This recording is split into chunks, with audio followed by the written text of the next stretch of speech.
Weaponistas by Rich von Halt. I walk into a tungsten-lit basement.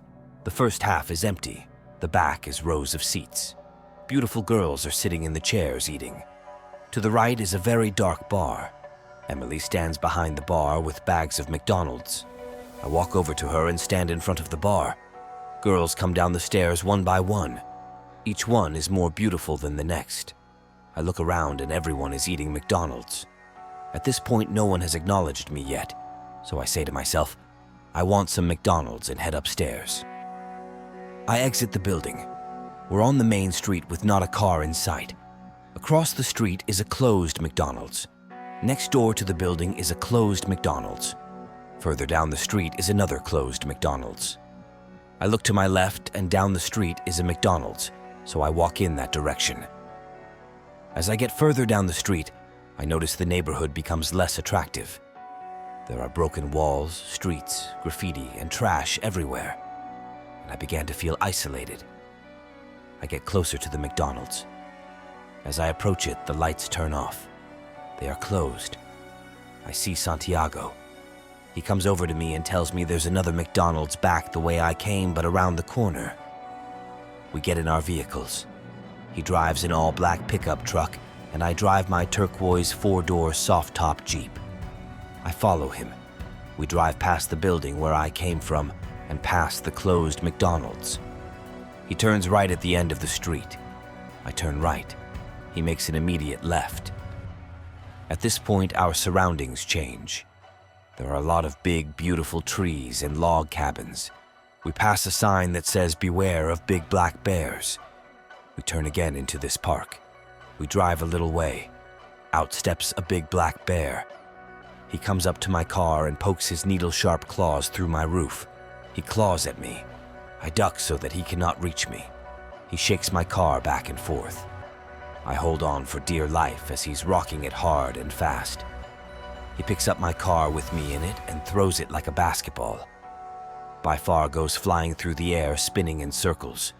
Luckily, it lands on all 4 wheels. I wake up back in the basement. I plop myself in the last row of seats. The last row is like a long sofa. My head is spinning. I need to take a moment and get my bearings. I'm just trying to focus because everything cannot stop moving. When everything becomes a standstill, Ashley is standing there. She has long, wavy black hair and is wearing black teddy lingerie.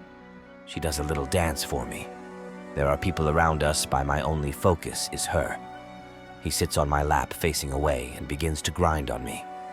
She puts her head on my left shoulder and looks at me. We start to make out. As this is happening, I say to myself, "Yes!" I wake up on the kitchen floor next to the refrigerator. My cousin Alan is sitting on the floor next to a girl who's cleaning a gun. I look around and there are a lot of girls in dirty white tank tops with their hair tied up cleaning guns. One of the girls crawls over to me with 2 guns, one black and one clear. I take them. She says, "You're going to need these. They're coming for us. We need to be prepared." I'm so confused. I wake up and I'm lying on a hill overlooking the main road. It's getting dark and becoming hard to see. All the girls are crouched low. Alan is further down the hill. A white car drives wild and pulls straight towards us. A bunch of guys jump out and start shooting. They hit a bunch of girls. I crawl over to Alan and shout for my guns. He tosses me one. I aim at all these white preppy boys running up the hill. One guy points his gun at me. I can tell he's giving me the look as if I don't shoot he won't. So I shoot him in the throat. Blood sprays everywhere.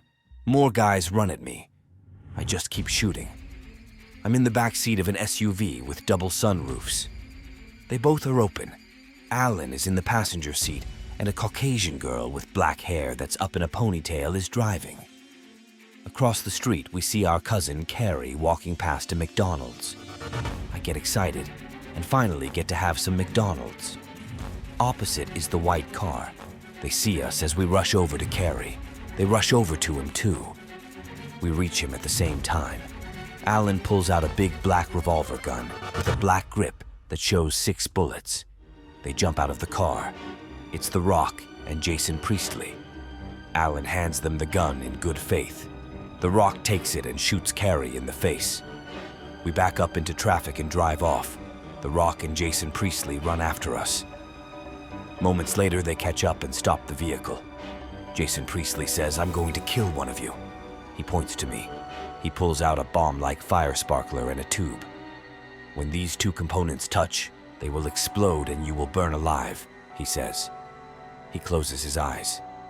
I jump up through the sunroof and hit the two objects together while he's holding them. He catches fire and screams.